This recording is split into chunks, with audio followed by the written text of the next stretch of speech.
আসসালামু আলাইকুম। ভৌত রসায়ন প্রথম পত্র ডিগ্রি প্রথম বর্ষের একটা প্রশ্ন। অধ্যায় নম্বর ৩ এর মোলারিটি ও মোলালিটি এদের কোনটি তাপমাত্রার উপর নির্ভরশীল এবং কেন? তুমি দেখতে পাচ্ছ প্রশ্নটি অনেকবার ডিগ্রিতে পরীক্ষায় আসছে। প্রথমেই তুমি দুইটা সংজ্ঞা দিবা, মোলারিটির সংজ্ঞা দিবা, মোলালিটির সংজ্ঞা দিবা। সংজ্ঞা দুইটা তোমরা এখানে দেখতে পাচ্ছ। ইন্টারমিডিয়েটে তোমরা এই সংজ্ঞা দুইটা পড়ে আসছো। তা আমি জানি যে সংজ্ঞাগুলো তোমরা পারবে। আমি মূলত আলোচনা করতে যাচ্ছি এই প্রশ্নটা নিয়ে যে তাপমাত্রার উপর কোনটা নির্ভরশীল এবং কেন। সহজ কথায় এক কথায় উত্তর হচ্ছে মোলারিটি এটা তাপমাত্রার উপর নির্ভরশীল, কিন্তু মোলালিটি এটা তাপমাত্রার উপর নির্ভরশীল নয়। এখানে একটু খেয়াল করো মাই ডিয়ার স্টুডেন্টস, আমি মোলারিটির সূত্র লিখছি এস ইকুয়াল টু, এই যে molarity is equal to M into 1000 divided by capital M into V, যেখানে এই স্মল এম হচ্ছে দ্রব্যের ভর, ক্যাপিটাল এম হচ্ছে দ্রব্যের মোলার ভর, বা যেটা বলতে পারো যে যদি এখানে অণু থাকে তাহলে সেটা হবে আণবিক ভর। ভি হচ্ছে আয়তন, দ্রবণের আয়তন, কিন্তু কি এককে?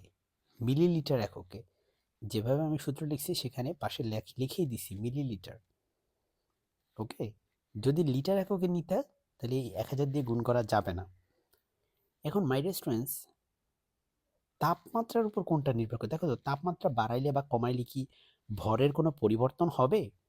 উত্তর হচ্ছে না, কিন্তু আয়তনের পরিবর্তন হবে। কারণ আমরা জানি, আমরা জানি যে তাপমাত্রার সাথে আয়তন হচ্ছে সমানুপাতিক। তাপমাত্রা যত বাড়াবা আয়তন তত বাড়বে। তাহলে একটা জিনিস ভাবো, তাপমাত্রা যদি আমি বাড়াই, আমার আয়তন, এই আয়তন বাড়ে, এই আয়তন বাড়া মানে কি? এস এর মান কি কমবে? কারণ এস এর সাথে ভি হচ্ছে ব্যস্তানুপাতিক। সুতরাং আমরা বলবো যে তাপমাত্রা বাড়া মানে আয়তন বাড়া। তার মানে তাপমাত্রা বাড়া মানে হচ্ছে আমাদের মোলারিটি কমে যাওয়া, তাই না? আচ্ছা, উল্টাটা যদি হয়, যদি তাপমাত্রা কমে তাহলে আয়তন কমবে, আর আয়তন কমা মানে এস এর ভ্যালু হচ্ছে কি? বাড়া। সো আশা করি তোমরা এই ব্যাখ্যাটা করতে পারবে। খুব সহজ ব্যাখ্যা, এই ম্যাথমেটিক্যাল এক্সপ্রেশনটা পাশে লিখে দিবা, ঠিক আছে?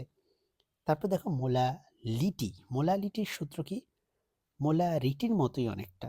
দেখো এম এম, এই যে এম এম আছে না, 1000 আছে না, শুধুমাত্র ভি এর জায়গায় কি হয়ে গেল? ডব্লিউ। ভি এর জায়গায় ডব্লিউ হয়ে গেল। এই এম এর পরিচয় দিছি দ্রব্যের ভর, এটা দ্রব্যের আণবিক ভর বা পারমাণবিক ভর, যেটাই বলো, দ্রব্যের পারমাণবিক ভর। ধরো দ্রব্যটা হচ্ছে সালফিউরিক অ্যাসিড, তাহলে সালফিউরিক অ্যাসিডের পারমাণবিক ভর, সরি আণবিক ভর। এই ডব্লিউটা কি? এই ডব্লিউটা হচ্ছে দ্রাবকের আণবিক ভর। দ্রাবক মানে হচ্ছে ধরো পানি, হ্যাঁ, পানি একটা দ্রাবক, সেটা আণবিক ভর। আচ্ছা, এগুলো তো সবই ভর। ভর কি আর তাপমাত্রার উপর নির্ভর করে বলো? যেহেতু ভর তাপমাত্রার সাথে নির্ভরশীল নয় সরাসরি, সুতরাং মোলালিটি, এটা আমরা কেমিস্ট্রি ল্যাবে দেখবা এই মোলালিটি এককে বেশিরভাগ হিসাব করার চেষ্টা করা হয়। এই কারণে, বিকজ তাপমাত্রা চেঞ্জের উপর মোলালিটির চেঞ্জ হয় না, কিন্তু তাপমাত্রা চেঞ্জ হলে কিন্তু, পরিবর্তন হলে কিন্তু মোলারিটি চেঞ্জ হয়ে যায়। তো আশা করি আজকে আলোচনাটা তুমি অনুধাবন করতে পারলে। আসসালামু আলাইকুম।